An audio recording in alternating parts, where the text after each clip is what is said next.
welcome to the new series from Performance Works International, Guest Practices. I'm Jeremy Blain, CEO of Performance Works International, and I'll be running a series of videocasts with special guests who have a story to tell from both business and life experiences. The conversations are designed to explore their journey, uncovering new ideas, innovations, and next practices that we can all learn from and be inspired by.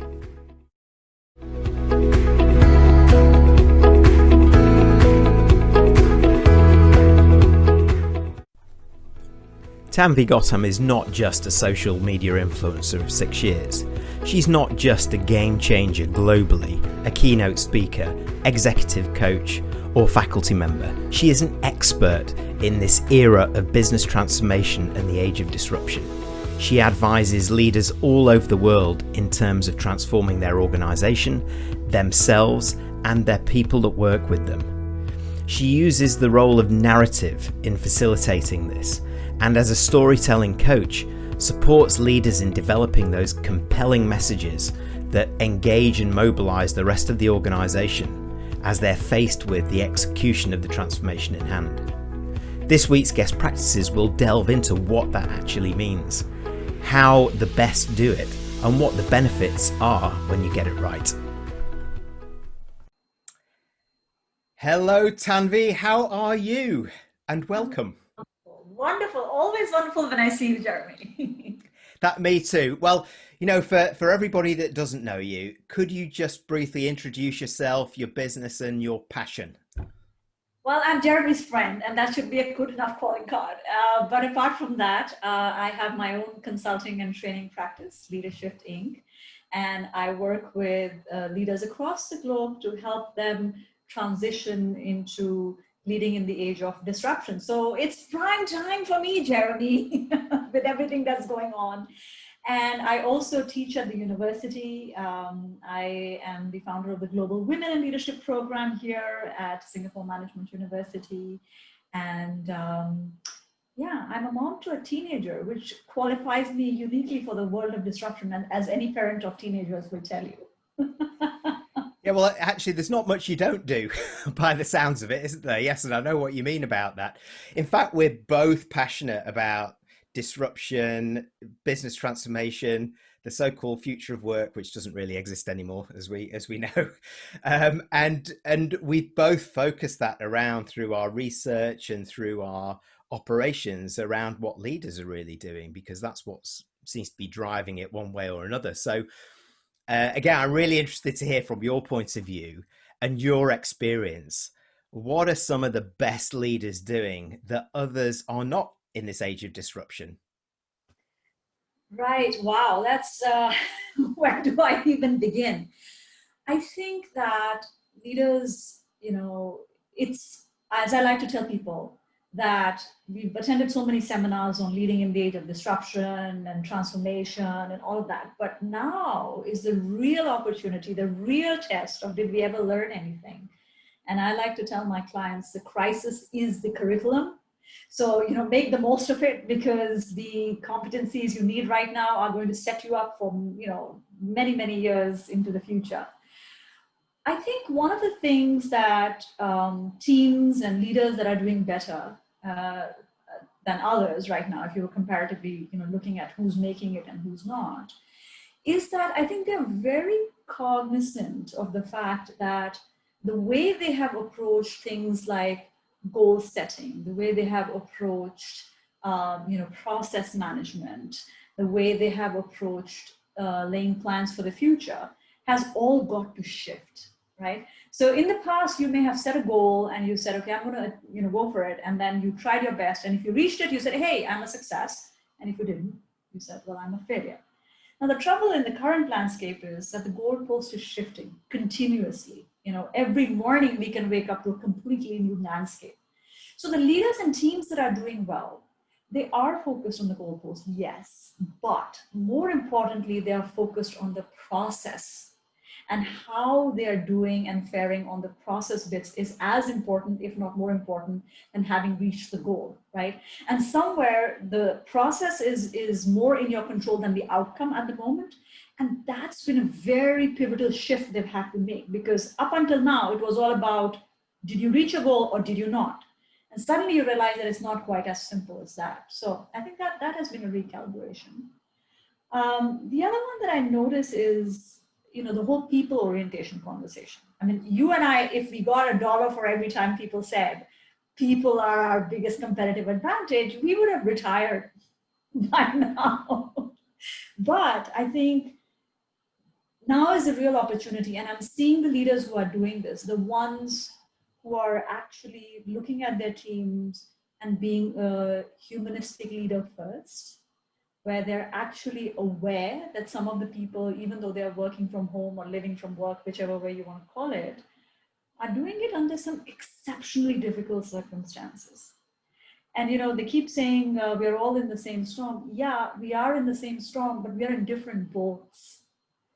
And the leaders that are cognizant of the fact that we are all in different boats are faring much better. They have the team supporting them more, the team stepping up more. In the business school, we refer to these kind of behaviors as citizenship behaviors, right? You're going above and beyond, because this is the time when you do need to go above and beyond.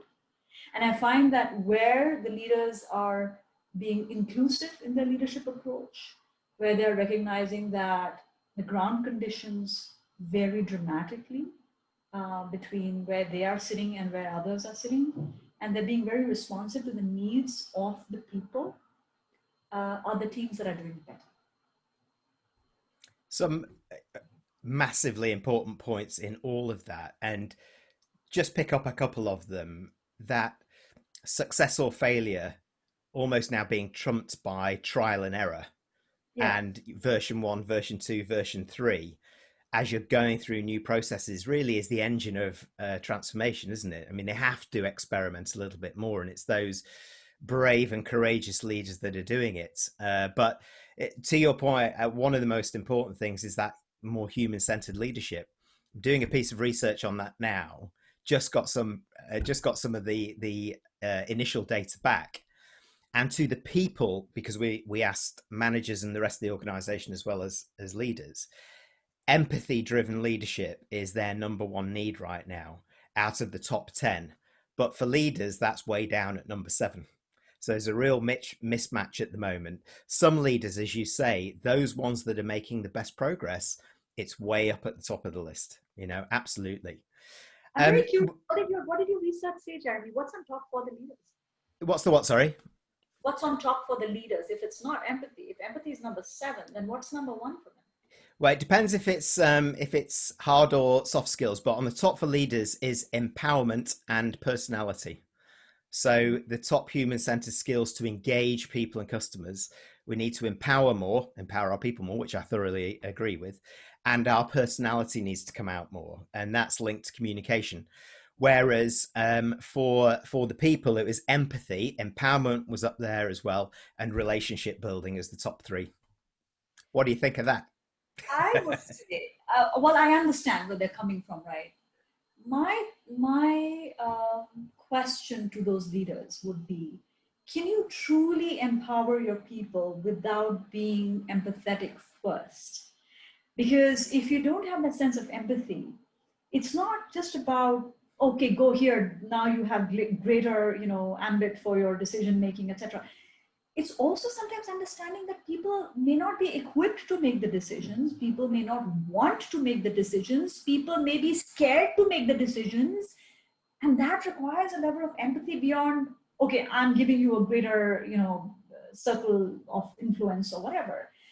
So it kind of goes hand in hand, to me at least. Yeah, and it's so much linked to the climate that they're creating with the organization and the need to shift culture, that sort of cultural shift that everybody's going in the right direction. So much of it is mindset first, as we talked about, but then it's how people are engaged and mobilized.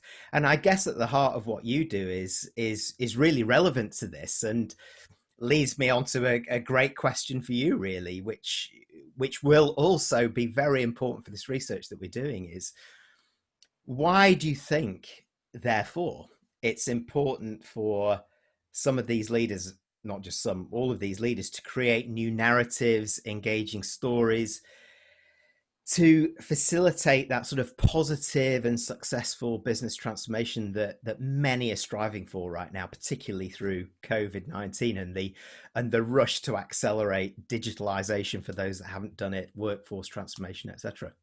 Right. So I'm just going to build on what we were talking about, right? What happens if you empower without empathy? And what if you show empathy without empowerment, right? That's the question to kind of think about. And once you get into I'm going to empower you, but I'm going to do it with empathy, one of the things you recognize is that to empower people to feel like they have, a locus of control, that they have some agency in what they are doing, they need to be seeing a vision of the future that actually doesn't exist. I mean, in psychology, there's a term for this, right? That we are right now what is known as liminal spaces, which means that the past has gone, the future is not here. And so we are in this in between. Nobody really knows. It's like a fog, right? When are we going to come out on the other side? And the human brain is wired for familiarity. The human brain is wired for comfort. The human brain is wired for risk assessment. So if you don't give them a new narrative, they will continue latching on to the old one. And so you can keep throwing all your empowerment strategies, all your engagement strategies, all your new normal strategies. But if the brain is still running the old script, it's kind of like if your operating system is 2.0, right? Your processor speed is not going to change, right? You get the latest generation processor, but the operating system is still old. So you've got to upgrade both. And the narrative is like the operating system. It's our understanding. Narrative is how we make sense of the world around us. And that's why leaders need to, create these new narratives and engaging storylines. Look, I'm very often quoted for this phrase, which I often repeat, which is that any enterprise, no matter how digital, will never outperform its human architecture. And the human architecture runs on sense making through narrative. Where have I come from? Where am I going? Is this uncertain? How am I going to deal with it? Right? So you have to keep that narrative piece front and center. Your employees need a new story. Your team needs a new story. Your customers need a new story. Are you giving it to them? Because in the absence of you giving it to them, they will create their own, and those will be based off the old operating system. And then you will have what is known as process lag. It'll be one step forward and two steps back. So crafting that new narrative is very, very important right now. And it's also at the heart, really, of creating that new culture which drives it forward. But I love some of the things coming out of there, that the new normal, and I'm going to refer to a couple of things that you said. The new normal requires a new narrative, looking back rather than looking forward. And this is what I'm finding right now as well. A lot of people post-pandemic, during pandemic, saying, oh, I can't wait to go back to ... whatever that is. I'm saying, no. Start looking, what are the possibilities? You've got the opportunity. You've had this opportunity. You've started doing things differently. You've started experimentation. Why not continue with that? A narrative as the new operating system for this. I couldn't agree more. I think that's a beautiful way of putting it, because you're so right. The human architecture in terms of sense making is absolutely at the heart of narrative. So this is not a natural. I would say that this is, you and I both have experienced this. It's not a natural trait, stroke skill, stroke behavior in some ways of leaders to be able to naturally do this, create the new narratives, bring people in, going through that journey with stories that kind of help them through that journey as they're going through. So what can those leaders, and what can many leaders really at the moment do to, if you like, unlearn the old, relearn version 2.0, 3.0, what that is, their own approach to creating these narratives that then help their organization, that mobilize them, engage them? What do they need to stop doing, start doing, continue doing? So I think one of the first step in all of this is to uncover the existing narrative. I think that's a mistake I see leaders making all the time. They're in the rush for the new normal. They're in the rush to establish that. It's not going to happen till you have addressed the old narrative. So I was working with one of my technology clients. It's a massive name in the space of CRM and all of that, and they're positioning themselves as this purpose driven, and we are there for our clients and all that. And I was talking to their chief marketing officer, and I said, I understand how you're trying to position yourself as purpose driven and there for your people and customers and all of that. But truly be honest, when the customer or client looks at you, what's the story in their head? And the story in their head is you're too expensive, you're too clunky, you're too complex. Till you can create storylines that dislodge the old narrative, it's like throwing spaghetti at the wall and seeing what sticks. So the first thing you have to do is do a reality check on where is your customer, where is your employee, where is your team in terms of the old narrative in their head. And people are at different points in the journey. Some people are like, well, it is what it is, we get on with it. And others are still mourning the loss of what was, and they are still grappling with this drop in cabin pressure, so to speak. So if you're going to start creating new narratives without acknowledging the previous ones, you're not going to go anywhere. So that's step one, uncover the previous narrative. The second step is invite a conversation on what does the inclusive future look like, right? And that has got to be co-created. And leaders are not used to co-creating a vision of the future. They typically tend to create the strategy in the boardroom, they'll come and cascade it out. It doesn't work like that anymore. People have to feel collectively aligned to the future that you are putting forward to them.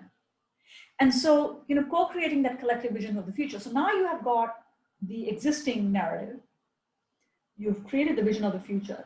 The third and the final step is, what are the bridging stories you're going to create that will get the team from the existing narrative to the new narrative? And it's not as simple as, here we are, here's a new narrative, ta-da! No, it doesn't work like that. You have to help them move one step at a time, help them transition to what that new narrative is demanding of them. How are you empowering them in new ways and different ways than how it has been in the past? Tangibly and tactically and strategically, why would life look different? How would life look different? All these have got to be the bridging stories and conversations that have got to be had as you move from the past into the future. The trouble is, most people either never uncover the existing narrative, or they rush to the new one without creating these bridging stories in between. And you can't, it's another one that I tell them, it doesn't take 9 women for 1 month each to have a baby. It takes 1 woman for 9 months before she gives birth, okay? You can't fast track it. You have to carry your people with you. Yeah, and I like the analogy of throwing spaghetti on the wall and seeing what sticks, because that is what's happening so much out there at the moment. So, and in fact, the danger of that is you start to mix narratives as well. It's like, well, this is kind of where we are and where we're going, and it's never really bridging; it's blending. And I agree with you. I think a bridge is really key from the, if you like, the old world to the brave new world. And are we brave enough to cross that river? Really, I think is the key. And Yeah. making the new narrative understandable, but also shareable and usable for everybody in the organization, for stakeholders externally, be they customers and partners, is a really big part of that. It does take a big shift of mentality. Are there any other companies that are doing that particularly well that you could mention? Well, a lot of my clients are doing very well. I wouldn't say that is just thanks to me. I just think that the leaders who started working on this were actually working on this even pre-pandemic. They are the ones who are they were the first ones to get in, and they'll be the first ones to get out in this recognition of the existence of multiple storylines. So I want to refer to what you were talking about, which is very important. Even within the same organization, people can be at different points in the curve, right? Marketing can be at one point, tech can be at another point, HR can be at another point, legal can be at another point.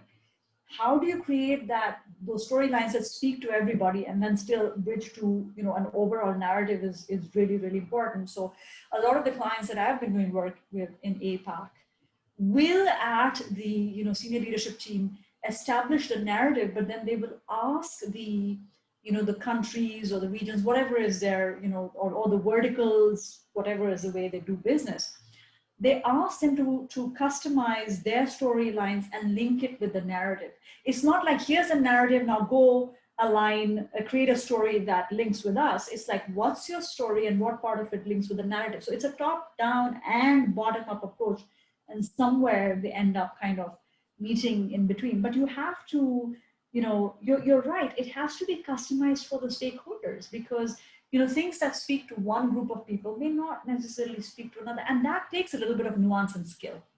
That takes a little bit of hand-holding and understanding what is that, translation piece that will allow everybody to feel aligned and like they're, a part of the overall piece. So, I was talking to Wouter, who was the president of GE in Asia Pacific. And he used this analogy, which, I love my analogies, doing storytelling. I can't talk without analogies. And he talked about this idea that, if you have 100 pieces in the puzzle, you have 99 and one is missing. The puzzle's not complete. And I thought that was such a powerful analogy to help leaders understand that every piece matters. So to be able to speak to the components as well as the overall picture is a skill that leaders really need to cultivate, like yesterday, not even today, yesterday. Yeah, I totally agree with you. And if anything, that whole acceleration of what organizations, leaders, people need to become has accelerated through COVID-19, because we're into unknown territory. And the struggle of battling through that and protecting your short term, not even getting to the long term, is a real mire to get out of. That puzzle is very much incomplete. But going back to some of those organizations that you've worked with that are being successful, what are those immediate upsides that they're getting through practicing this from a qualitative as well as a quantitative point of view? And of course, the obvious counter question to that is, what is the cost for those organizations and leaders who don't go down this road? Yeah, so I'll address the second one because it's kind of easier. The leaders who are not doing it, the organizations that are not doing it, are coming across as stone deaf. They're completely coming across as stone deaf because they are kind of going to market and they are not coming across as people who have any sense of empathy for their customers and where they are in the journey, right? So the risk that they run is being tone deaf. The risk that they run is alienating the customer base, and most of all, the biggest risk of all is they're going to erode their brand. I think brand promises are going to be put to the test in the environment that we are in right now. So that's the risk. I think in terms of the qualitative and quantitative shifts that I have seen in my clients when they have tried to take this more nuanced approach of narrative and storytelling, is that they have found that the clients not only feel seen, heard, and understood, but are actually starting to treat these organizations not as vendors, but as partners. And that's a completely different conversation. So when one of my clients who has been using narrative and storytelling to kind of, look at where the clients are, look at, where their organization is and how can they kind of, align the narrative, qualitatively, they end up hearing from leaders in other companies where sometimes they will get asked questions which may not even be in the domain of what they're selling, but that's what happens when you cross the bridge from being a vendor to being a partner. Then you become a confidant, right? You're not just a consultant, you become a confidant. And so the biggest qualitative shift that I get reported back is that transformation from consultant to confidant, and that changes the game completely for them. In terms of the quantitative one, I think the metric that most of my clients track is, in terms of were they able to close the accounts that they were hoping to close, and recognizing that especially in the big sales projects, in the sales cycle, with the long tail sales cycle, the types of stories that you're going to be telling at different points of the cycle will have to keep shifting as the client keeps moving along. And the number of, my clients who've come back and said that the big shift on the client's face when they said, I know what you're thinking, and they voiced what was the existing unspoken narrative in the head of the client, completely changed the game for them, made it that much easier to close the deal, because going back to the point of the clients felt seen, heard, and understood. And so, those are the kind of qualitative, quantitative shifts one sees when one starts looking at storytelling, whether it's within the organization or whether it's in your go-to-market initiatives. It changes the game board. Certainly does. And I love the fact that we've gone from consultant to trusted advisor to now trusted confidant, which I like as well. So I think we've hit on something here to go a lot deeper. And it is that, isn't it? It's that deeper understanding, that deeper insight that enables you to get into the mind, not just kind of see the veneer of whoever those stakeholders are, be they internal or external customers, and start to adapt. You're so right about that veneer piece, right? Look, what do we need in crisis? In crisis, we need leaders we can trust, which means leaders have to get in and establish credibility very fast. And nobody's going to establish credibility by saying, oh, I turned around a sales department from, $800 million to $1 billion. No, that's not a metric of trust. The metric of trust is when you can share your story that allows people to establish instant credibility and connection with you. Be that a story of your vision, be that a story of why do you care beyond your title. I think one of the things that people in general are craving right now, whether it's within the organizations or it's outside, is an authentic conversation, right? We're not looking for that slick deck. We're looking for that humanity that connects you and me. And I think that's where the narrative and storytelling piece becomes so important for establishing credibility, for establishing trust, for establishing connection. And that's how it adds value to whatever you're doing, whether it's a transformation within the organization or a transformation for your clients. Yeah, that metric of trust internally and externally. And this whole sort of engine behind it of creating your new narrative for the new world and new possibilities, and adapting that story as the business cycle moves forward and starts to evolve. I see how that's moving forward now. So for those leaders who are listening to this, Tanvi, and say, right, you know what, I'm buying into this 100% now, but right, what do I do first? Where do they start as the kind of final piece? What are the 2-3 things that they can do to make a start and make an impact in this area?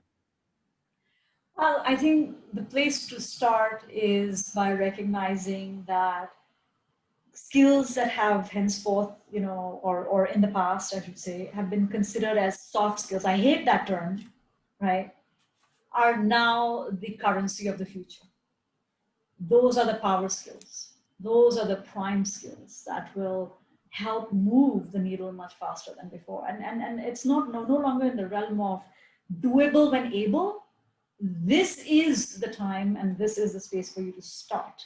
And once you kind of, don't just pay lip service to it, but you recognize that the so-called soft skills are the power skills, are the prime skills, and truly adopt that attitude, you will have to do a little bit of unlearning and start learning what is the new vocabulary, the new language, the new tools, the new skill set, of which I think storytelling, as I tell people, is one of the highest return on investment skills that you will ever learn, because not only does it help establish culture, it helps change management, it helps in selling, it helps, and I don't know how, I can't tell you how many things, because the currency of business now and in the future is trust.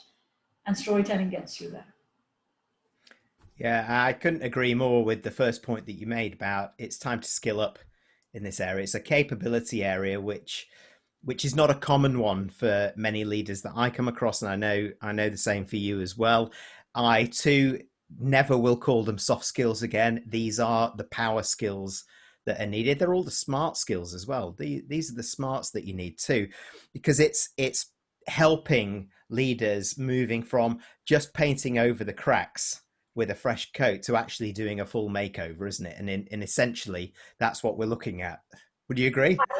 I love that analogy. I'm going to steal it. Don't paint over the cracks. Managed it great. I've learned something, you see, over the course of this conversation. Great. Excellent. Well, look, we've come to the end of our journey, and fascinating it has been, and lots to come out of it. So for those listening, if they'd like to get in touch with you, how do they reach you, Tanvi? Well, they could reach you. You always seem to know where to find me. But apart from that, feel free to kind of connect on LinkedIn and, let me know that, you heard us over here, and, that's the fastest way. Otherwise, go to leadershiftinc.com. It's not leadership. There's no ship anymore. We have to move through the shift. So it's leadershiftinc.com. And if you really wanted to stalk me, it's Twitter. That's where I spend most time. Well, thank you so much for joining us. I know you're very active on Twitter, being a major influencer on the platform as well, wherever you are, actually, as it happens. And leadershiftinc.com. Leadershift with an F is what we're looking at there, right? Okay, so for those of you that want to get in touch, you can contact Tanvi through that. But it's been a real pleasure, Tanvi. Thanks so much for joining this week's guest practices. Really enjoyed it and really appreciated it. Thanks a lot. Well, thank you. Thank you for having me. Thank you for joining our guest practices videocast. Please do subscribe to our YouTube channel through the link below, or check out our website to access more in our current series of expert interviews.